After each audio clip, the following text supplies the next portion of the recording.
Do you want to maximize your success with NCUA? Join Mark Treichel as he shares with you the insider's view on passing your exam with flying colors. The With Flying Colors podcast is sponsored by Credit Union Exam Solutions by Mark Treichel. If you would like to work directly with the Credit Union Exam Solutions team and receive support to optimize your results with NCUA so you save time and money, visit us at marktreichel.com to find out more.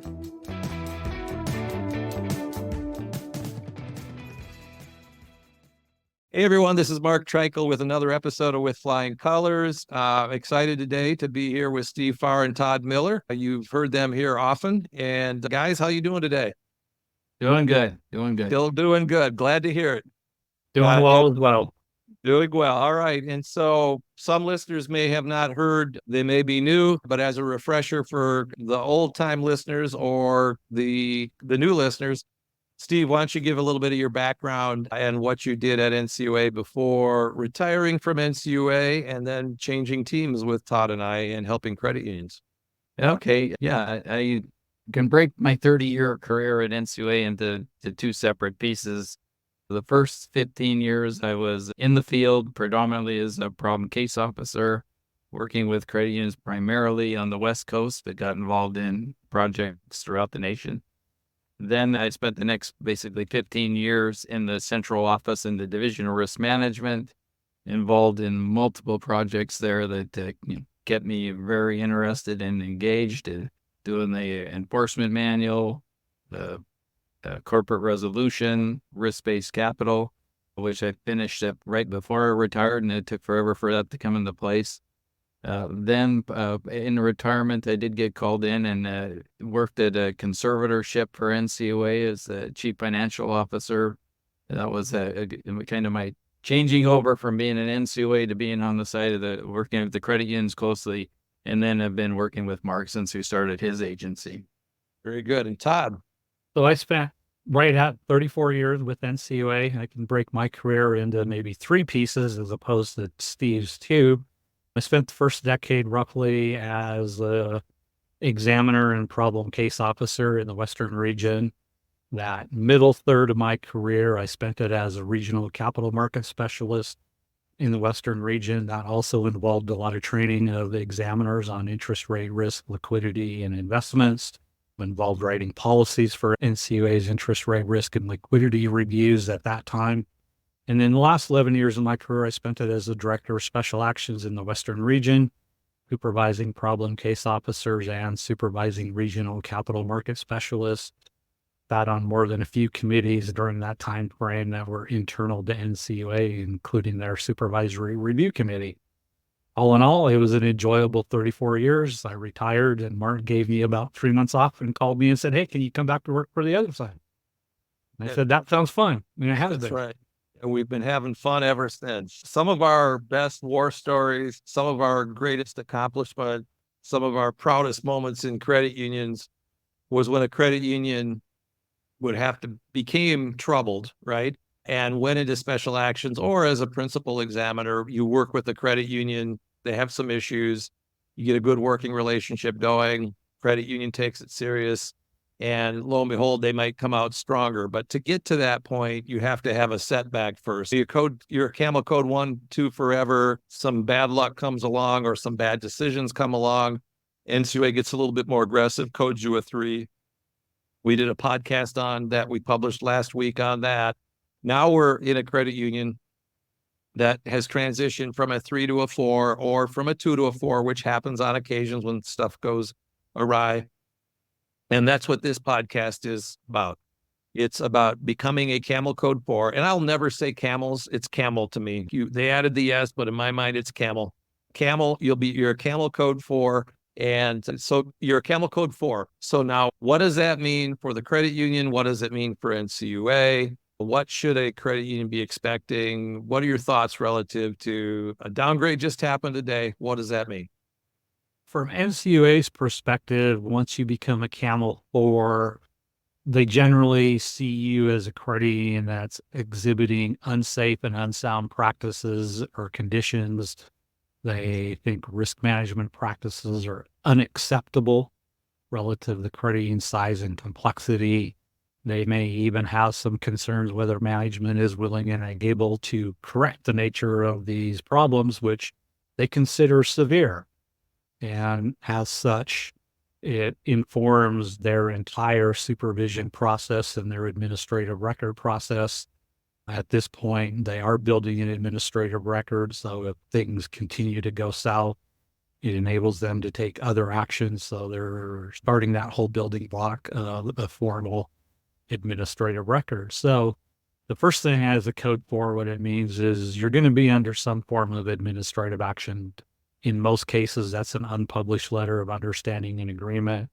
If a board doesn't agree to that, they can end up with a preliminary warning letter. Generally, these are unpublished, although they may be published. There's reputation risk if they're published. For some of the state chartered credit unions, publication of these are required depending on state statutes. There's not a lot of states, but there is a few states out there that do require these administrative actions to be published. The next biggest thing that's going to happen is you're going to see your examiners every 120 days. So they're going to be doing an exam. They're going to do follow-ups a couple times a year. So you're going to get to know your examiner very well because you're going to be seeing them very frequently. They're probably going to spend 6 to 8 to 12 weeks a year with you. So that's a good chunk of the year that you're going to have examiners involved with your credit union's operation. And it's a huge burden just to deal with that aspect of it. But from NCUA's perspective, that needs to occur. They need to know that you're resolving problems, and they're going to make themselves be in your bonnet until problems are resolved or they know they have to take some other action. Other things that go with the code for when NCUA codes a credit union for the Federal Reserve is now known. And so usually you're going to lose access to your daylight overdrafts. They may actually ask you to, if you're borrowing from the Fed or have borrowing agreements with the Federal Reserve, they may start asking you for more collateral, or they may ask you to put your collateral on site. I've seen it in a number of different places with the Federal Reserve Bank. Most code 4 credit unions are not borrowing from the Federal Reserve, but it does occur on occasion. If you're a larger credit union, you're likely to get assigned to the Division of Special Actions. If you're one of the worst problems in the region, that can be a good or bad thing. Actually, a lot of troubled credit unions find it the good thing because those problem case officers have more experience than regular examiners, and they tend to be a little bit more open-minded and have a broader set of experiences as to what works and doesn't work. So in many cases, that turns out to be a good thing for the credit union. But the big thing for a credit union under Code 4, you're going to be spending that 12, 18, 20 weeks a year with your PCO examiner because they're going to be doing exams or follow-ups every 120 days. And did you say, I don't know if I caught, you talked about the Federal Reserve, but the Federal Home Loan Bank also becomes aware of the CAMEL Code. Eventually, the Federal Home Loan Bank with the Federal Reserve, NCUA tells the Federal Reserve when we code a place of force, so they know within a couple of days of when the exam is completed. The Federal Home Loan Bank, we don't actually tell them, but the Federal Home Loan Bank has their own credit reviews. Once a year, they typically ask NCUA for an exam report, and they pay us whatever NCUA charges them nowadays for that. They do charge the FHLB for those exam reports. So eventually the FHLB is going to find out because as part of their credit review processes, they tend to ask for those exam reports once a year or every 18 months. And so eventually they will find out, and it may affect how you deal with them. A lot of the FHLB credit processes are net worth driven, though, as opposed to CAMEL. I'm sure you get a higher risk rating when FHLB finds out you're a Code 4. But if you still have decent net worth, it doesn't seem, in my history as a PCO and a DSA, it doesn't seem to impact your borrowing authority to getting a CAMEL 4 if your net worth is still up at those regulatory levels. As soon as your net worth starts dropping down into PCA and stuff, then it can impact your borrowing ability with the FHLBs. They will start shortening the length of terms that you can borrow. So instead of long-term advances, they're going to cut you down to shorter-term time periods. They may start asking you they'll put haircuts on your collateral When net worth starts getting down under that 5% range, it's not unusual for the FHLB to say, haul those loan files over to our office or some other designated third party where we want them stored. And there's a huge operational expense involved in that too, because now you don't have your original files when people refinance and things of that nature. You're checking them back out of the facility. It becomes burdensome. And basically, if you get a code 4 as a credit union for the board and management, your life is going to become more burdensome. So it's a little bit more problematic, which reminds me of a post I did when I first started taking a country western song that was called "How Can I Miss You If You Won't Go Away?" And they don't go away. It seems like they're always there. You said 10, 12, 18, 20 weeks. Your examiners come visit for a long time. And I got a question for Steve as it relates to what Todd just said and the central liquidity facility. So let's say you're downgraded from a 3 to a 4. There are some liquidity challenges. The Federal Home Loan Bank says, yeah, you know what? We're going to give you more haircuts on this, or we're going to cut your line because of capital. And then lo and behold, you've got a line. The last line that you can utilize is at the local corporate. There's a thing called, a lot of credit unions don't know about it, but a guaranteed line of credit at the corporate. And the CLF gets involved in that. Can you share? Now, this isn't directly linked to a 4, but I would say there's a strong correlation that code 4s might end up at the doorstep of their corporate, and then the corporate may make a phone call to NCUA. Could you expand upon what I just tiptoed into there, Steve? Yeah, and there's always mistakes made on that. And yes, you do have the option of joining the central liquidity facility, but that the central liquidity isn't really a lender of last resort in that you still have to be credit worthy to get a loan from the central liquidity facility. And then there's this whole, you have to do the deposit and all that kind of stuff. So it is a source of liquidity that's out there in addition to the other ones that are receiving the reports. Mark talked about a guaranteed line of credit, which is a type of assistance under Section 208 of the Federal Credit Union Act, and the insurance fund would basically be guaranteeing payment to we usually work with the corporate credit union on doing guaranteed lines of credit. Now, they used to be used more often when we had credit unions that were operating with lower levels of capital.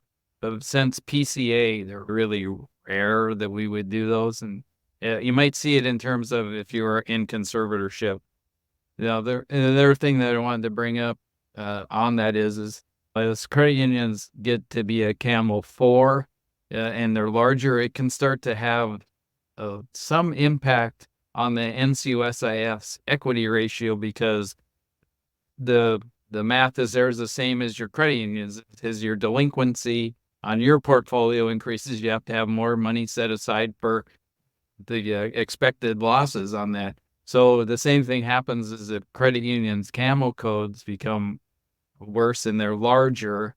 You can start seeing that the insurance fund is starting to have to put more money in the reserve for losses, which reduces the equity of the insurance fund, which can lead to reduction in the equity level and potential premiums that have to be paid to recover from that. So that all plays into that equation on that. So I thought I would bring that up.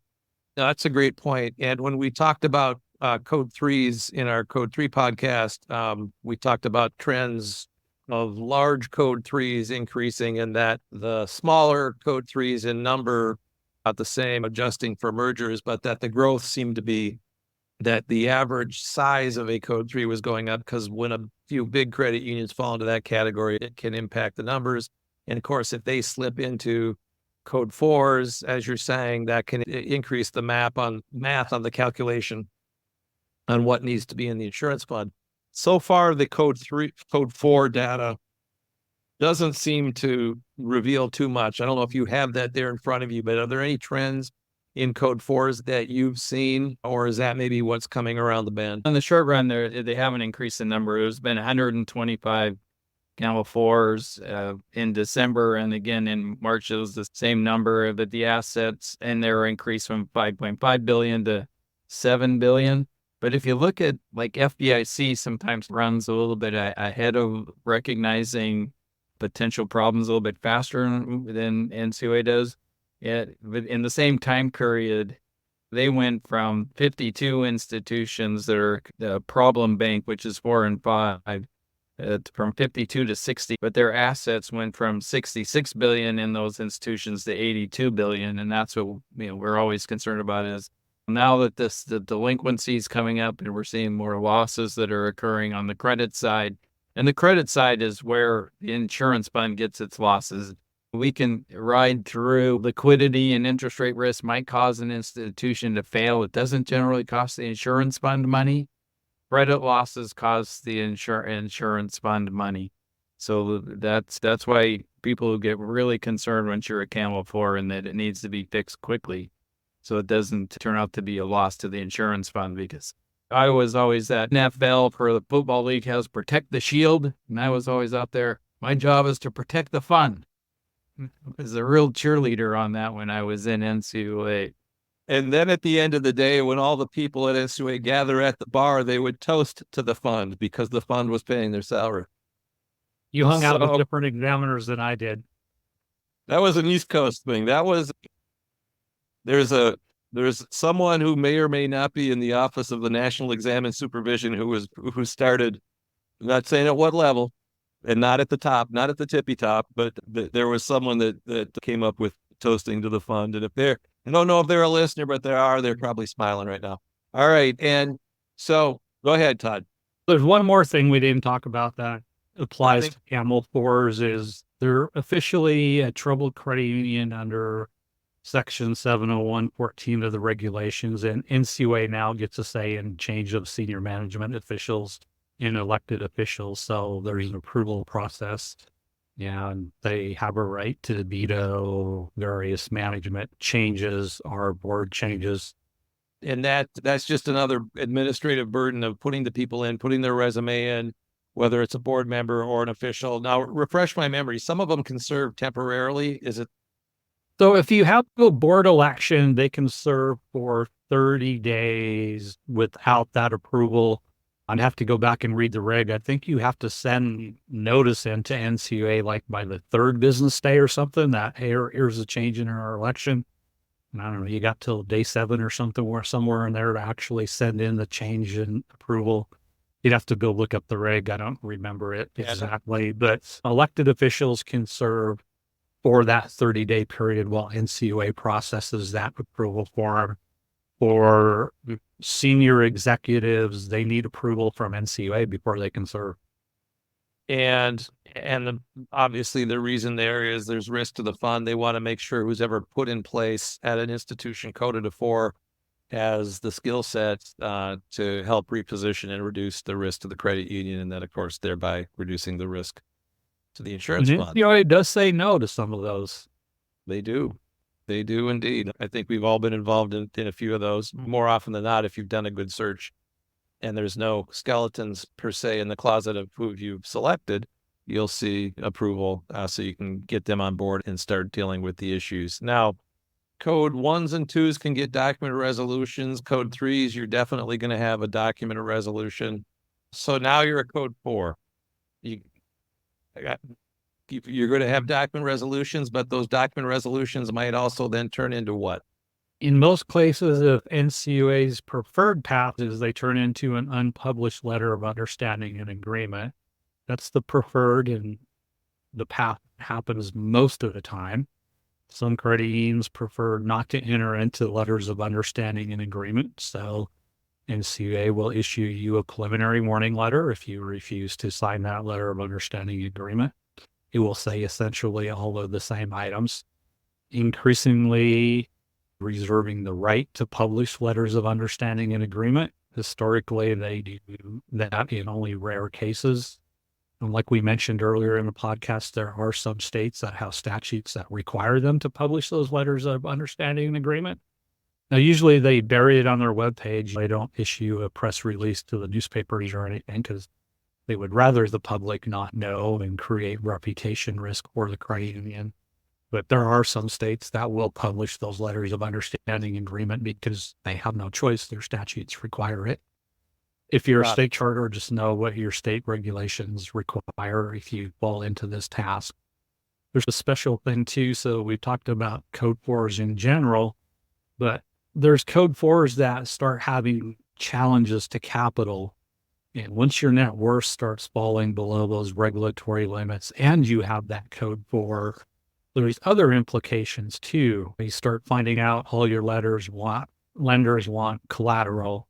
If you're doing selling mortgages on the secondary market, this gets very problematic, and especially with Fannie Mae and choosing to not want to buy your mortgages. Fannie Mae will often take your servicing rights away from you. Fannie Mae will often make you post collateral to retain those servicing rights. So there are other implications that come into play if your capital starts falling at the same time you get that code 4. Got it.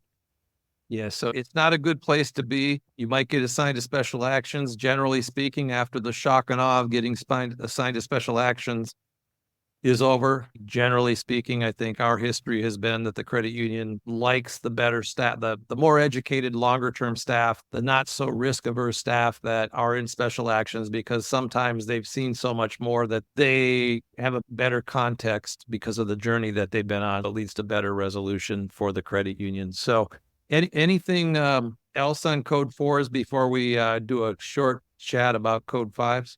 We talked about this in our code 3 podcast too. There's a higher expectation on the board that they're going to hold management accountable and monitor progress on these DORs and administrative actions. There's an expectation that management's going to keep their board informed as to progress on resolving these issues. In general, though, for board members, NCUA is going to put more pressure on them to hold their management accountable and understand the nature of the problems and what is needed for progress. There's going to be some expectation that the board will authorize the resources necessary to address these problems. Because generally, when you get down to the code 4, it involves additional people, additional third parties, lots of overtime. The expense levels will go up, even though NCUA might give you a DOR that says reduce expenses. Their corrective actions are going to usually require you to spend a fair amount of money. And there's going to be some expectations that board are going to authorize the resources necessary to resolve these problems. Makes sense. Steve, any last thoughts on 4s? Yeah, and those documents or resolutions for 4s often become really voluminous, and it becomes a big project management issue. And what part of that project management is that reporting that Todd talked about. Very good. So the worst code, it's the functional equivalent of an F in school, right? If a 4 is a D and a 3 is a C, and NCUA doesn't really look at it in that mind, but I always did when I was there because it's an easy translation. If you get an F in school, you might have to withdraw from the class, have to redo the class. Code 5s are rare, but any thoughts on, and I can always remember, it's okay, it's a 4, it's going to be a 5, you start coding at a 5, we're thinking of further administrative actions. And sometimes you think you're writing a code 5, and before you deliver the report, you actually end up conserving the credit union because the risks are identified are so bad. But general thoughts on the death wish code, also known as a CAMEL Code 5. Yeah, failure is usually imminent, and they're going to be quickly trying to find a merger partner for you, but it'll be a merger partner with NCUA or in the state regulator, highly involved in that process, and your choices will be very limited. They'll take the least cost option to resolve the credit union quickly. Excellent point. Todd? In other words, what Steve is saying is the regulator's going to pick your merger partner, not you. Self-determination is out the window at that juncture. At that point, as an NCUA employee, you're just trying to reduce the cost of the insurance fund to the lowest dollar possible by any means possible. Well said. Well said. All right, guys, we'll go ahead. We're going to say something. Now, really, for code 5s, and you mentioned it already, you're getting ready to write a report to issue a code 5, and quite often it turns into a conservatorship, especially in recessionary area periods. That's very much a true statement. We talked about fun stuff that we've had as examiners, and probably the most gratifying thing is taking a conservatorship and actually fixing it and returning it to the members. Prior to the Credit Union Membership Act, there was lots of easy ways for NCUA to provide cash assistance for credit unions to keep them open. And I know Steve did a lot of that early in his career. I did a little bit of it. The Credit Union Membership Act took away NCUA's ability to provide assistance to keep a failing credit union open. It came back to NCUA in 2010, 2011, but it's very much limited to capital notes, no other form of assistance. And so they're done pretty rarely, although we did do a couple of them at the last recession. NCUA did save a couple conservatorships by recapitalizing them. Those were always the most rewarding parts of the job, though, is when you take a troubled credit union and actually resolve those issues and see it return to the members. Yeah, that's a great point. It reminds me of an old acronym, right? The PUED, the prior undivided earnings deficit. For what Todd's alluding to is NCUA could guarantee a deficit. So where we have prompt corrective action now that says you have to do this at 7%, you have to do this at 6%, you have to do this at 4%, you fall under 4%, NCUA is pushing you to merge and or having other corrective action and a plan for you to merge. At some point in time in there, is it at 2 or 4 they have to conserve? We used to let credit unions run if they put a plan together to get back to 0 within 24 months, if I remember right. That was the general time frame. I did 2 or 3 PUEDs. Steve probably did a dozen or more.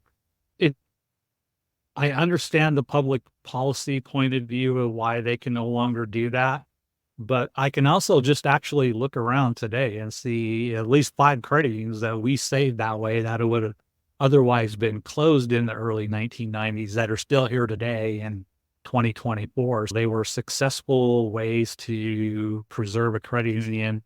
It's unfortunate that statutes by Congress no longer give NCUA that option anymore. Agree. Those were good tools to be able to use in the right situations, and they took flexibility out of staff's hands because public policy required that to happen. All right, guys, any last thoughts here before we wrap up today on 4s and 5s? Very good. As always, this was fun, triggers some synapses. I hadn't thought of the acronym PUED in a few years. That's always fun to make my brain think of a long lost acronyms. Thanks so much, guys. Take care. Have a good day. You too. And listeners, as always, I appreciate you listening. I hope you'll listen again soon. Mark Treichel signing off with Flying Colors.